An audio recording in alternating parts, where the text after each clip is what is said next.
Le président sud-africain Cyril Ramaphosa, à l'occasion de l'ouverture de la réunion des ministres des Affaires étrangères du G20 à Johannesburg, a appelé à ce que le multilatéralisme et le droit international restent les piliers de l'ordre mondial. Il est essentiel que les principes de la Charte des Nations Unies dans ces domaines restent au centre de tous nos efforts.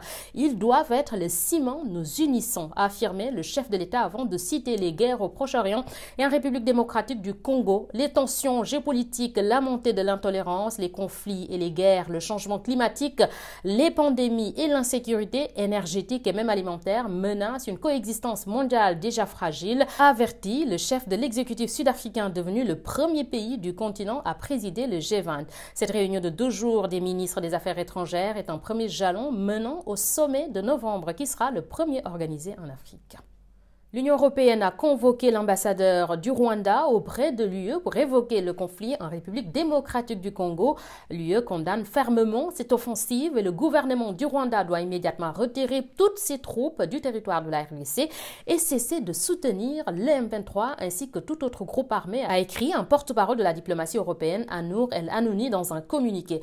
Nous exhortons le Rwanda et toutes les parties au conflit à cesser immédiatement les hostilités et à revenir au dialogue. L'UE soutient pleinement les efforts pour parvenir à une résolution pacifique du conflit, a-t-il ajouté. L'annonce de l'Union européenne intervient au lendemain de la convocation par l'Allemagne de l'ambassadeur rwandais à Berlin. Les États-Unis avaient par ailleurs annoncé jeudi des sanctions financières contre un haut responsable rwandais, l'ancien ministre d'État James Kabarebe, accusé de soutenir le M23.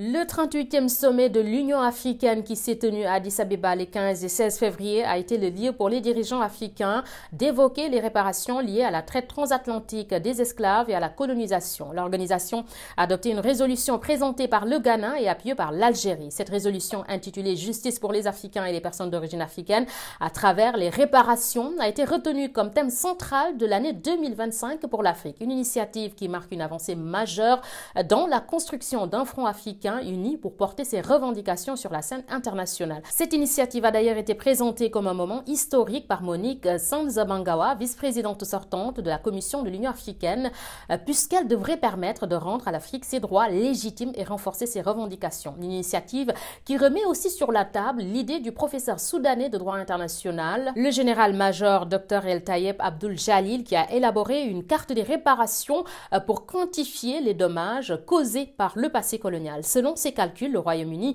devrait ainsi verser 700 milliards de dollars au Soudan pour les pertes subies sous la domination britannique. Des chiffres qui relancent un débat complexe et passionné. Le docteur a établi des estimations précises pour plusieurs pays africains. Selon lui, la France devrait payer 653 milliards de dollars à l'Algérie, tandis que la Belgique serait redevable de 1600 milliards de dollars à la République démocratique du Congo. Ces montants colossaux reposent sur des critères rigoureux: durée de la colonisation, travail forcé, pillage des ressources naturelles, dégâts environnementaux et retard de développement économique.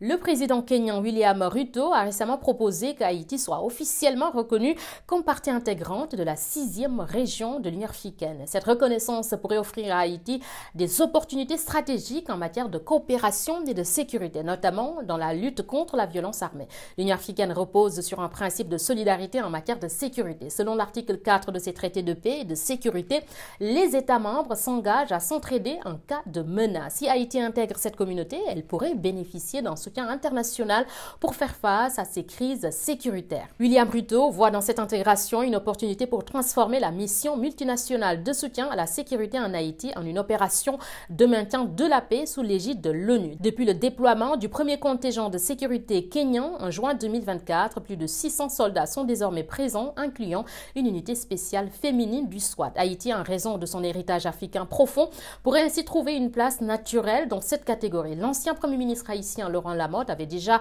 formulé cette demande en 2012. Pour lui, l'intégration de l'Union africaine est aussi cruciale que la participation à d'autres organismes internationaux comme la francophonie.